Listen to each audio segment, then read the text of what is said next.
Hello and welcome to this week's Medicinal Monday on the Alter Your Health podcast. I'm Dr. Susanna Alter.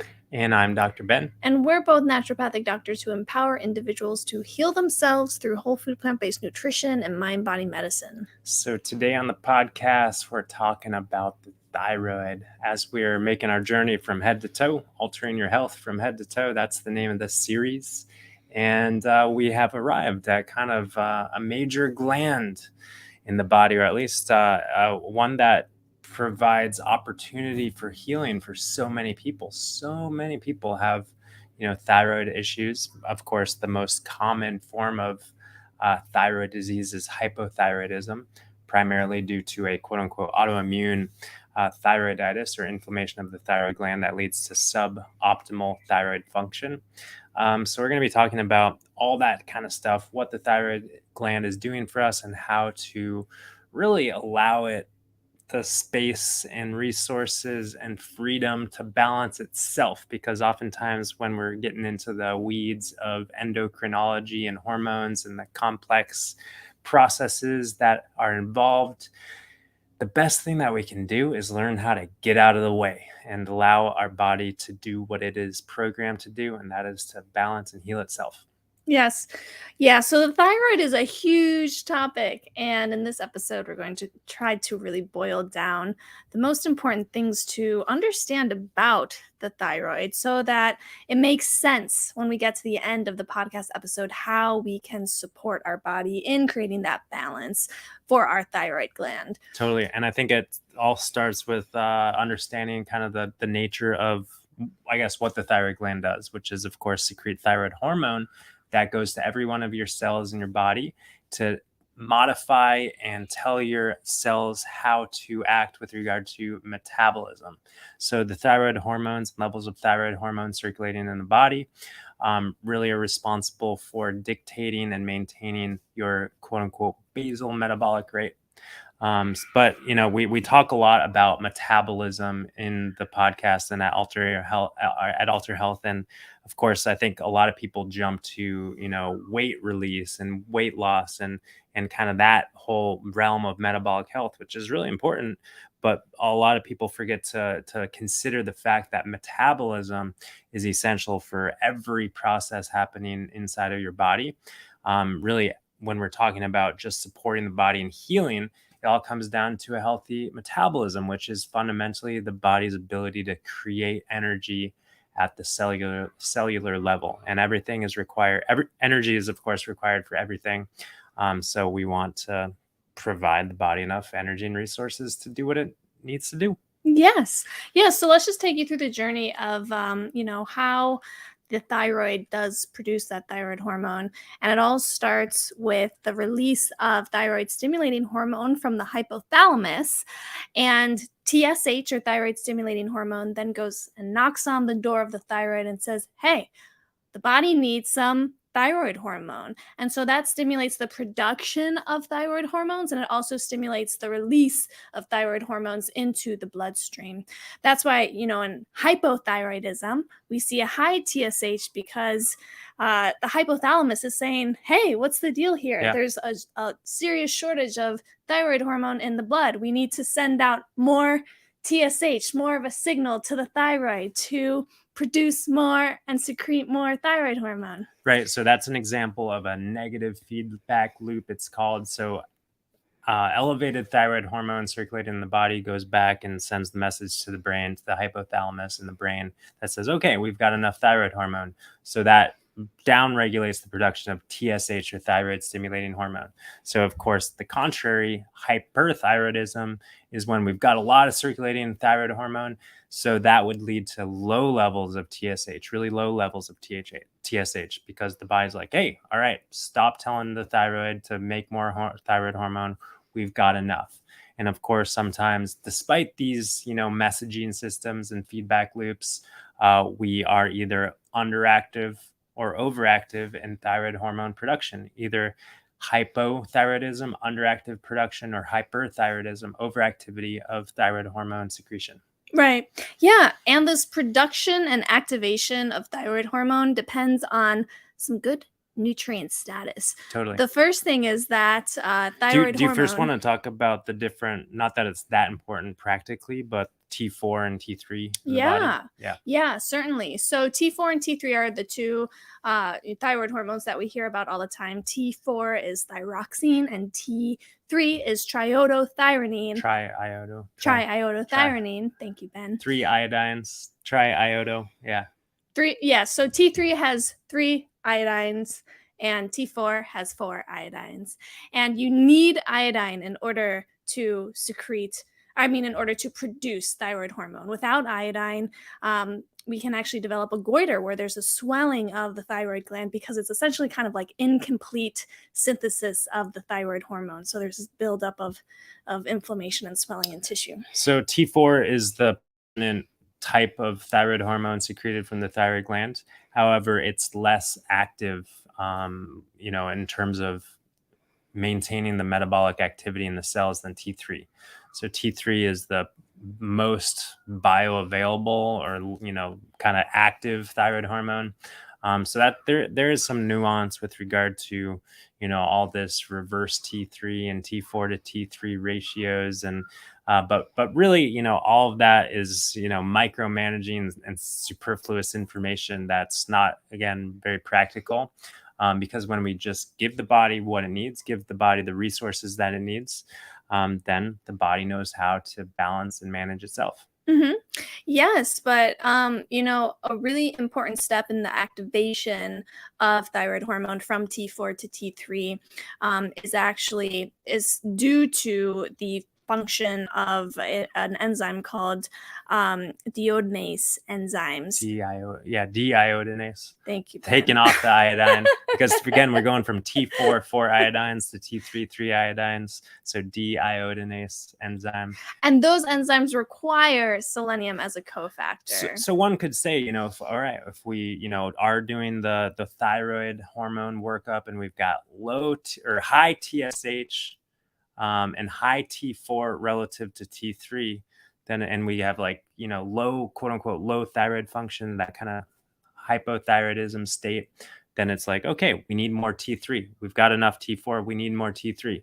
That can be a really simple, straightforward, easy fix that maybe your doctor is unfamiliar with.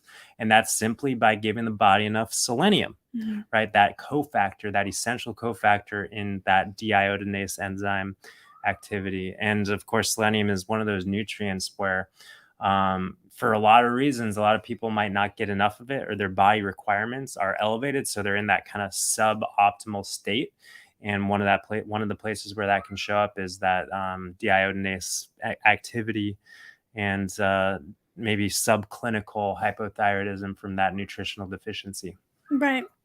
Yeah. So now that we understand what these thyroid hormones are, let's talk a little bit about what they do. And you gave us a great I'm going to close the window because there's kids screaming out. Yeah, there's kids screaming outside. It's distracting. But yeah, so let's talk about what these thyroid hormones do. And Ben gave us a good introduction, really talking about their role in metabolism, but specifically what they're doing and how they have such a profound role in the metabolic process is that T3, which is that active form of thyroid hormone, enters the nucleus of all cells in the body and binds onto a thyroid hormone receptor located in the DNA. That then increases gene expression and protein synthesis. So depending on what the cell is, it's going to be doing all sorts of things. It's going to be promoting all sorts of functions in the body. That's a good point, because of course we get kind of focused on the metabolic aspects of thyroid hormone production and levels in the body, but the enzymes required for healthy metabolism and that kind of basal metabolic rate is really just one element, one factor of optimal thyroid function and balance. Yeah. Because there's all these other gene expression, protein synthesis sort of things that are happening to just build the body. And then it's like, so we've got to put the energy in, or put the fuel in the tank. We got to, be able to turn on the engine, but then we also have to have all the other proteins and structures that are being processed and balanced and created in order to make that engine go and that the Right. wheels spin and whatnot. Yeah, we think about what proteins are required in the metabolic process, and we think of mitochondrial proteins like ATPases and also glucose transporters. All these things play key roles in the production of energy and getting, glucose into the cell and converting that glucose into energy. Yeah. So, yes, this is really where we see thyroid having such a big role in metabolism, but it's important to also recognize that these thyroid hormones are needed for so many other functions in the body. They're needed for healthy growth and development, of course. We need healthy metabolism for good growth and development, Yeah. but also so important for the regulation of the nervous system. And we see how the nervous system is impacted when we have hypo or hyperthyroidism. We're going to talk a little bit more about that pretty soon here. Yeah. We need good thyroid regulation for good cardiovascular health because thyroid hormone helps to regulate our heart rate, our blood pressure, and even our cholesterol synthesis. We need good thyroid hormone to support lung health because thyroid hormone helps us have regular respiratory function. We need it for our digestive health. We need it for musculoskeletal effects. We need it for other, balancing other hormones in the body. It's all connected. Thyroid hormone plays such a big role in pretty much, like we said, every cell in the body, essentially. Yeah. And I think of, one consequence or side effect from unnecessary thyroid hormone supplementation, like, kind of increasing thyroid activity, is bone loss, right? Because of that muscle, because of that bone reabsorption turnover. So that's, of course, it's all to say that thyroid function is really important for healthy bone formation and growth and maintenance, and not like stimulating too much bone growth or too little bone growth, but just enough. Right. Because I think that in our society, it's like, oh, I should make my thyroid hormone better. I should make my, okay, I've got good thyroid hormone, but I should take all these, supplements, or maybe take a little thyroid hormone replacement, and just because thyroid hormone is so important, so I should get more of it, make more of it. Well, it turns out that balance is more important than too much of a good thing throws us out of balance in any case. So of course, it's just, I guess, hopefully common sense that we want to allow the body to balance itself.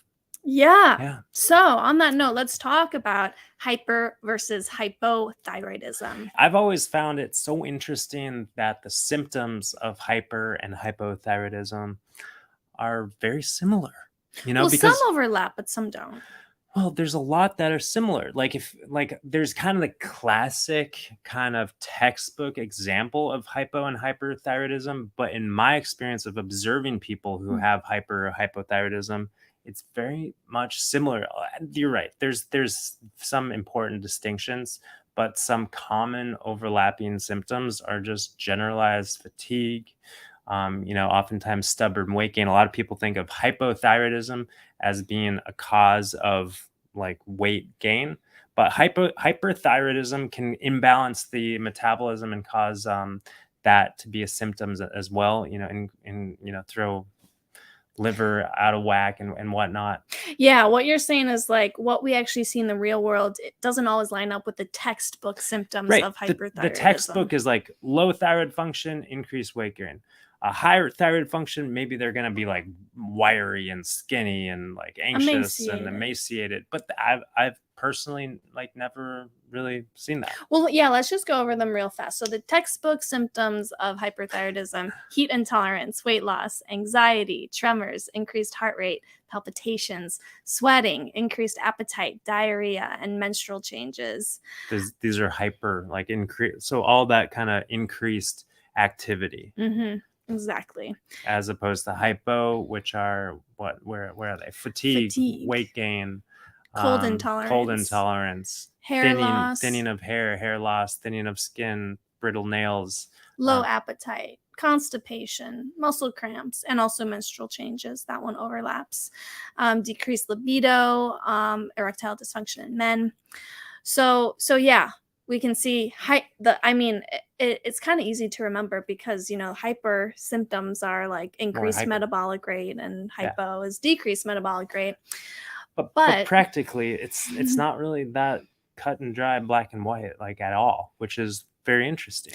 And a lot of people I know who have hypothyroidism don't even really exhibit many of these symptoms at all. And it's maybe important to say, and we can bring it up now is as good a time as ever to talk about how like hypothyroidism that is quote unquote managed with hormone replacement therapy, oftentimes their TSH and T4 and T3 levels are all in range and everything is quote unquote managed in that way, but they're still exhibiting symptoms of hypothyroidism, the weight gain and maybe the thin hair and the brittle nails and the cold intolerance and all of these sorts of things.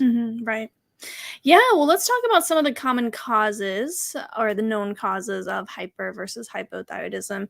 And for hyperthyroidism, some of the main causes, actually the most common cause is Graves' disease, which is an autoimmune condition. Yeah, the most common cause of hyper and hypothyroidism are both autoimmune conditions. Graves with hyperthyroidism and then Hashimoto's. Hashimoto's thyroiditis to cause hypothyroidism. Right. And some other causes of hyperthyroidism is, one obvious one is taking too many thyroid hormones. So people with hypothyroidism can be over medicated to cause hyperthyroidism, actually more common than one might think.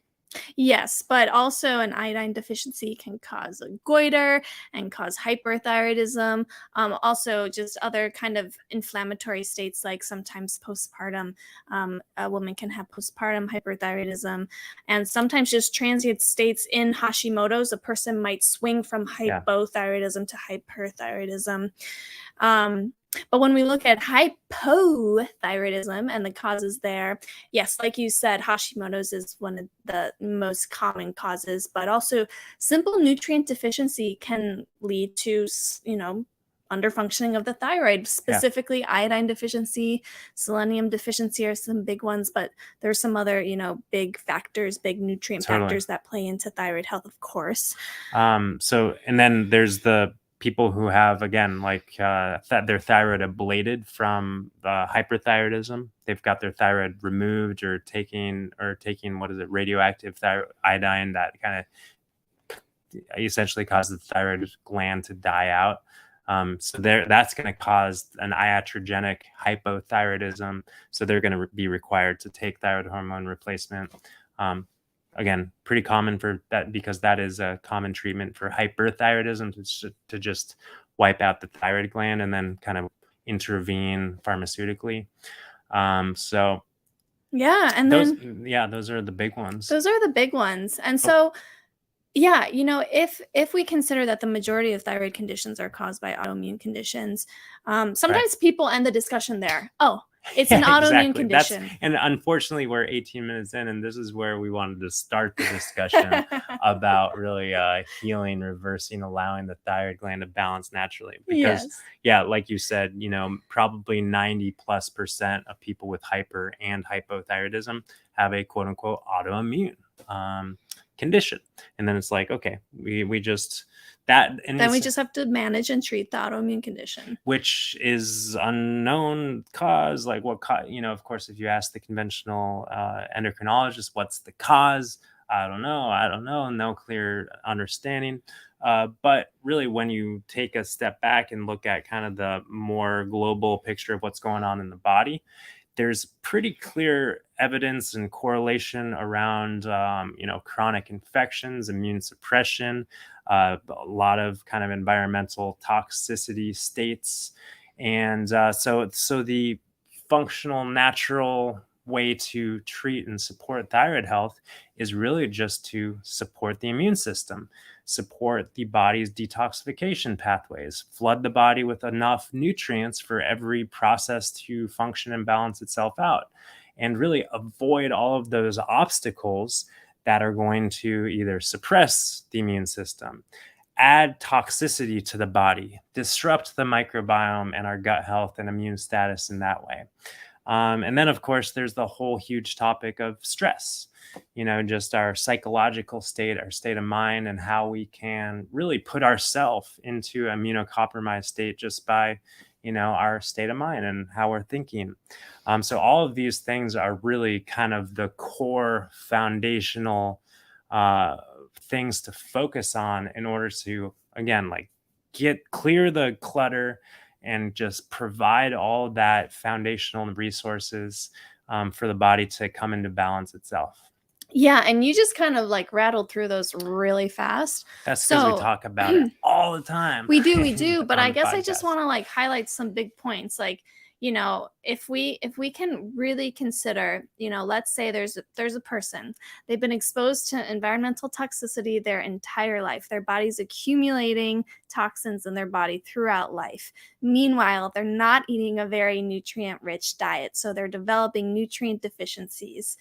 So, what that does is lower the immune system. It also creates more oxidative stress, more inflammation in the body. And then, we're Mm. perfectly set up to experience a chronic, some kind of chronic reactivation of some viral infection. And then maybe the more appropriate example is also like, oh, you add some life event, some stressor, some loss, some grief, some anxiety, something that kind of evokes a little bit of systemic, you know, stress, physiologic Yeah. stress on that Well, way. totally. Because I Yeah. mean, what stress does is not only, suppress our immune system, but also high cortisol levels in the blood have actually, it's been shown that they inhibit the activity of TSH and thyroid hormone conversion, That's which, because our stress hormones are hormones, and all hormones are interdependent and interconnected. And of course, when we've got the stress hormones, we've got thyroid hormone implications and reproductive hormones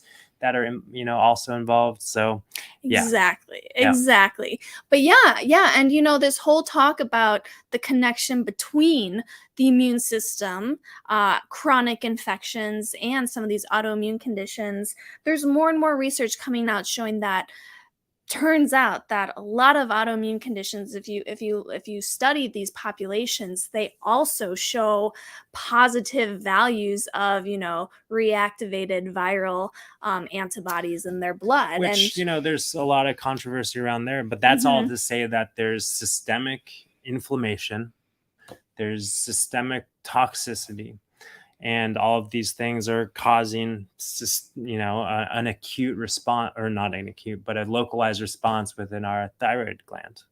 yeah, so it's just I think the conversation continues beyond just an autoimmune diagnosis. There's Right. so much that can be done. And I think a lot of people hear this sort of information, then they might just think like, oh, well, I have a pretty low toxic lifestyle. I, wash my soap or wash my body with Dr. Bronner's, and I buy organic food, and And yeah, I got a little bit of stress, but that can't really be playing yeah, into and it. it's like I purify my water. I've got an air filter in my bedroom. Like, I'm doing all these things, but sometimes we need what I like to call just this boost, like this super physiologic boost, flooding the body with nutrients and very intentionally clearing the space for toxicity to leave, for the immune system to come into greater harmony and balance, course, for our minds to relax and fall into a deeper state of peace.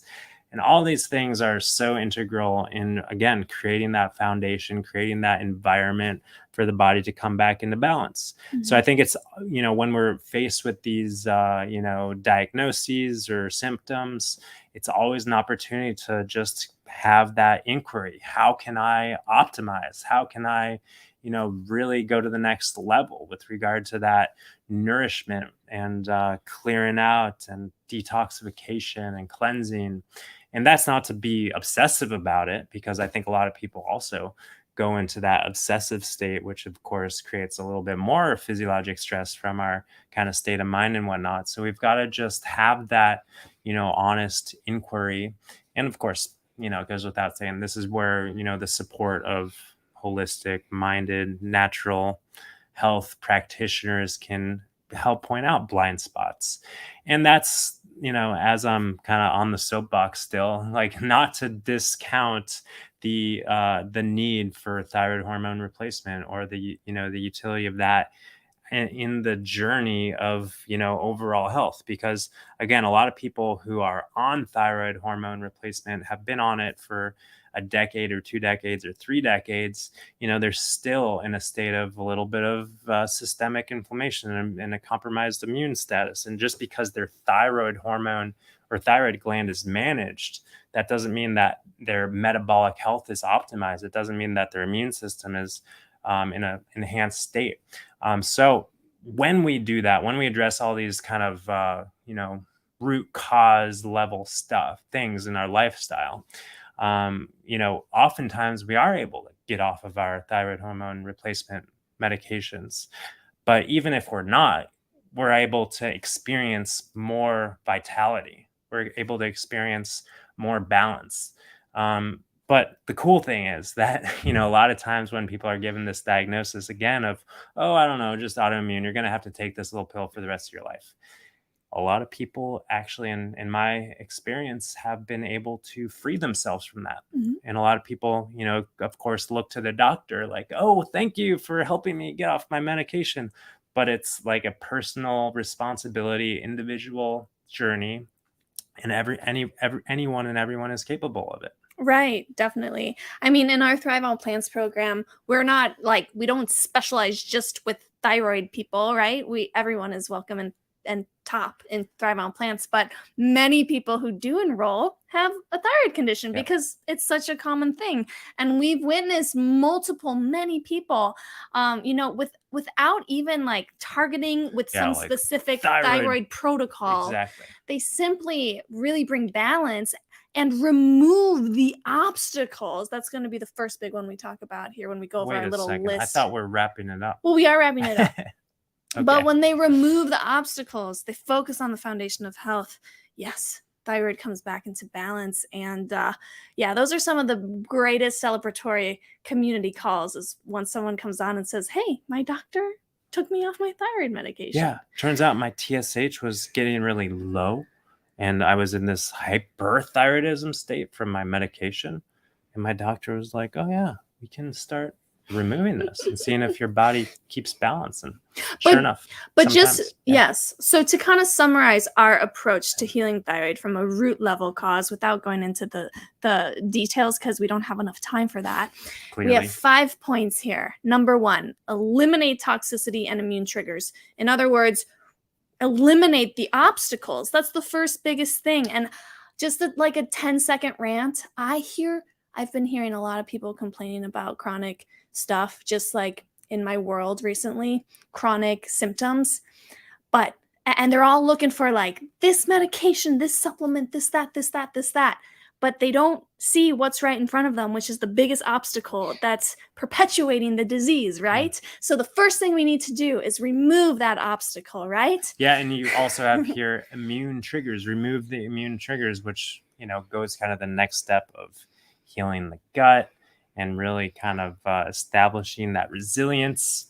Number 2, that you have boost nutrient density in whole food plant-based foods. So we're, of course, highlighting on these nutrients that are essential for thyroid function, including selenium, iodine, also zinc and iron and vitamin A and all the B vitamins and vitamin E and tyrosine. All of these, there's of course many more. And of course, maybe there is a time and place to supplement with some of these things. But this is all to say that we can get all of these nutrients and absorb them from our whole plant foods when we focus on nutrient density, and then play the long game with gut health that optimizes digestive function, microbiome biodiversity, and pancreatic enzyme production, hydrochloric acid production in the stomach, and just absorption of these nutrients and assimilation of these nutrients into our body. Yes. All right. Number 3 on our list, support detoxification. Huge. We want to get rid of any kind of toxin accumulation that our body already has. Which is just kind of a byproduct of eating normally. Of course, there's other kind of quote unquote detox support things, sauna, green juice, moose sweating, the Ultra Health Cleanse, the cleanse, whatever. Number 4, support the immune system. This one is huge. We also do this when we focus on nutrient density in our diet, but there are many other strategies we can do to support the immune system. For example, some quote unquote antiviral herbs that really help to clear out any chronic source of immune reactivity in the body. Hydrotherapy. And then number 5 on our list is to create a healthy relationship with stress. And don't minimize the impact of stress, especially on other endocrine organs, because all those hormones are talking with each other, right? Yeah. So hopefully this wasn't too much information, but it was one of our more packed episodes. But there's a lot to say with regard to thyroid function. And we did bring it up in our conversation, just how Thrive on Plants, our program of education and support, is really designed to help people really get to the root and also take all the steps in your individual life to really, heal yourself and reverse your chronic symptoms and conditions.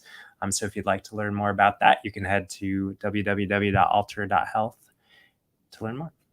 All right, we'll see you Wednesday for Wisdom Wednesday, talking all about mind-body connection for the thyroid. Which is, by the way, in our throat still. This is where we are, right? It's, behind the thyroid cartilage on our trachea here. Yes. So peace and love, you guys. We'll see you next time. Bye for now.